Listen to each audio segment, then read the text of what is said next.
Well, hello everyone. Welcome to SQL Querious.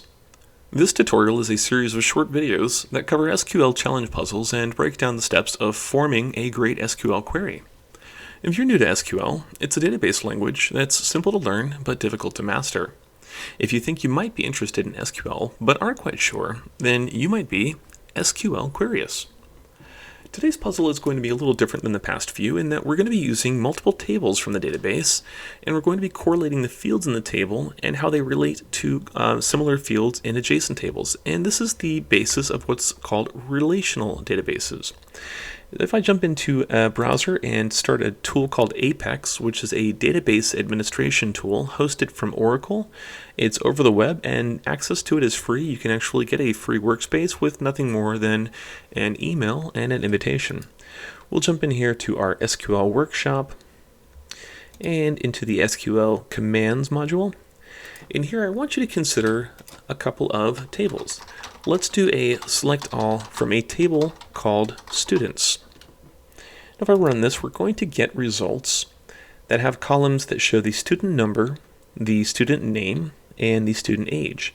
And notice that the student number is the primary key. This is what's going to be uniquely identifying the students in the student table. After that, let's query a table called courses. And if we select star from courses, you'll see that this returns a column of course numbers, course titles, and credits. Now, if we do a table called student enrollment, this as well returns results, which is a column of student numbers and a column of course numbers. And so notice that the primary key in the students table, which was the student number, is linking the students to the primary key in the courses number, which was the courses table, which is the course number. And so this table acts as an intermediary table. This is a way of linking students to courses. Furthermore, if we query a table called professors, this one will return results that has the professors' last names, departments, salary, and hire date. And notice, just to eliminate the possibility of confusion, the department is not the same as the course name. That is, these are more generic terms, history, math, science, rather than the course names, which would be physics or calculus. Now, the professors' last names in the professors table is the primary key, which uniquely identifies the professors. But if we query one last table called teach, you see that we have a column called last name with the professor's last names and a column called course number with the course numbers. And so this table likewise is an intermediary table which links the professors by their last names, which is the primary key in the professor's table, to the course number, which is the primary key in the course table. What's interesting is that using both of the intermediary tables, you can actually link a professor to a student. And so now, what is today's challenge? I'd like to have a query that returns all of the students that do not take course CS 180. That is, a query that returns all of the students that do not take course 180. Now, at first, you have to use a little bit of logic. It might sound simpler than it really is, but there is a little complexity here.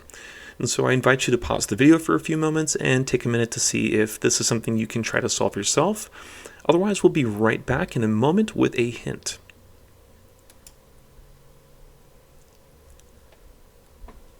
So hopefully you've had a moment and tried to figure this one out on your own. So before we actually engage in the hint, I want to point out something interesting here. Let's do a select star from students again. And notice that we have 10 rows returned, 10 results returned, and there might be more. Let's change this to 15 possible results and run it one more time. And so we have 10 results, so we have 10 students. But if I run a query on the student enrollment table, you'll notice that we have some of those 10 students missing from the student enrollment table. We have 1, 2, 3, 4, 5, 6, 7, and it looks like we're missing 8 and 9 and 10.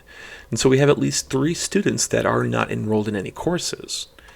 Now, the solution that you might be tempted to come up with is, let's do a select star from students where student number in, and we'll do an embedded query, select student number from student enrollment where course number is not equal to CS 180, and then just to keep it clean, we'll do order by student name. Now looking at this query, it seems at first glance that this might be what returns what we're looking for, which is all of the students that are not taking course CS 180.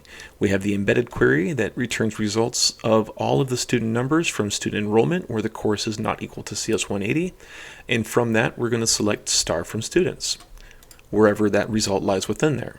So if we run this query, we have a result set, but logically speaking, if you notice, or if you take time to think through this logically, this is in fact not the right query. What this query returns is it returns who takes courses that are not CS 180. It doesn't return a result of who does not take CS 180, because this result set does not include the students that are not taking any courses. And logically speaking, students not taking any courses are included in the set of all students not taking CS 180. And so then what kind of query would we have to write to return that? So there's the hint. Take another moment, pause the video, and see if you can figure it out from there.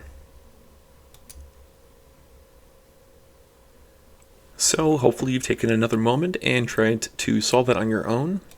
Let's go ahead and clear the command field. I want to show you two different ways to approach this. One of them is the easy way, and the other way is the boss way. So starting with the easy way, we were very close when we had a select star from students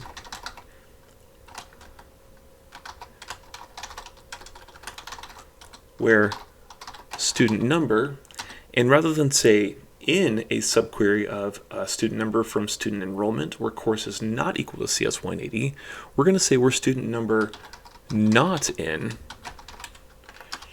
an embedded query of select student number from student enrollment where course number does equal CS 180. And then just for clarity, order by student name. And so take a look at this query and notice how it's different. We've reversed the negative to the positive and the positive to the negative.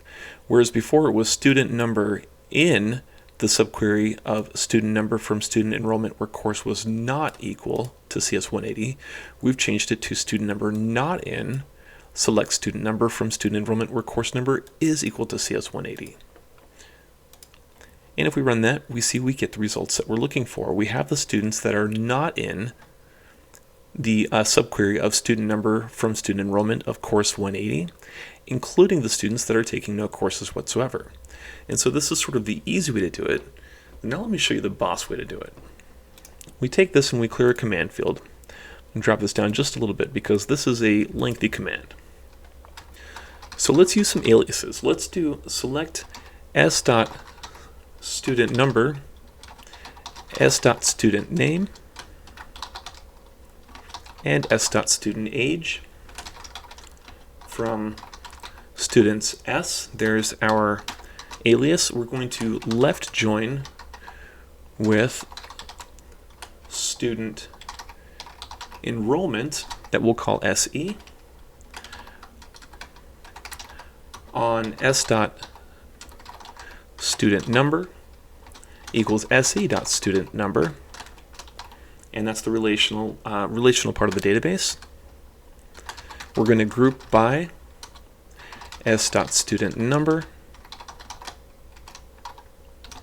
s.student name, and s.student age, and further filtering it, having max, and then here's the key. We need to have a conditional statement.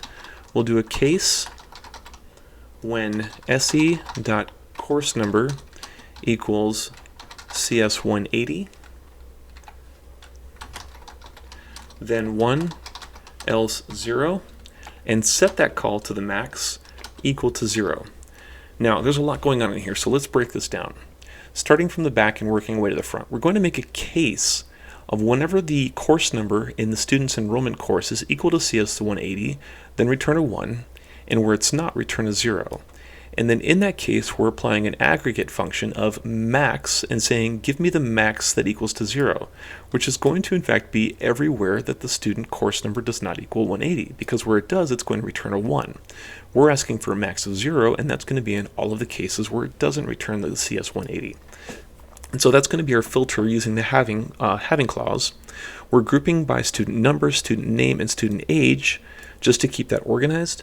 And we have selecting from the student number, student name, and student age from the student's table S, left joining it with the student enrollment, which is going to include everything on the right but nothing on the left. And we're going to select on student number in the student table being equal to the student number in the student enrollment table. And so if we run this, it should return the exact same results, except maybe a little cleaner. And it looks like we have an error here. Let's see, where did I... And it looks like I forgot to give the alias to the student enrollment table of SE, and that would make sense. I can see why they would not understand that. Let's run this and see if we can get a result set, and it looks like there's still a mistake. I can see already, okay, so it's not s.studentAge, it's just s.age. This query is so complex that it's very easy to get confused, but let's go ahead and run that and see if we get a result set. Nope, still has an error. Okay, and I think that it's because in the case clause I forgot to put the end keyword. We'll try running this one more time, third time's a charm, and still missing a keyword. Okay, and it looks like I have this extra select statement, which is not necessary.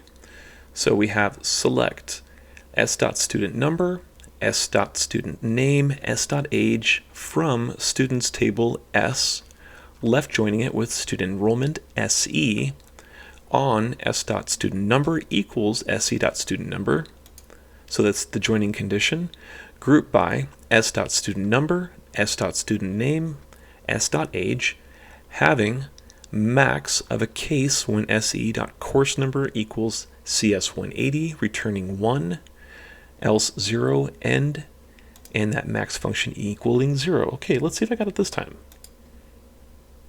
All right, so there we are, the results that we were looking for, and it properly satisfies the logic of the puzzle with a very highly refined query. And so as you can see, fourth time's a charm apparently, and that's part of what makes SQL so much fun, is the fact that it is constantly a struggle and constantly a challenge to wrap your head around. But just like most things, these puzzles are extremely helpful, and in fact it's the friction of having to figure these out that actually teaches you SQL the most. So hopefully this is fun and entertaining. I hope everyone enjoyed, and I can't wait to see you back again in the next video. And don't forget, stay SQL curious.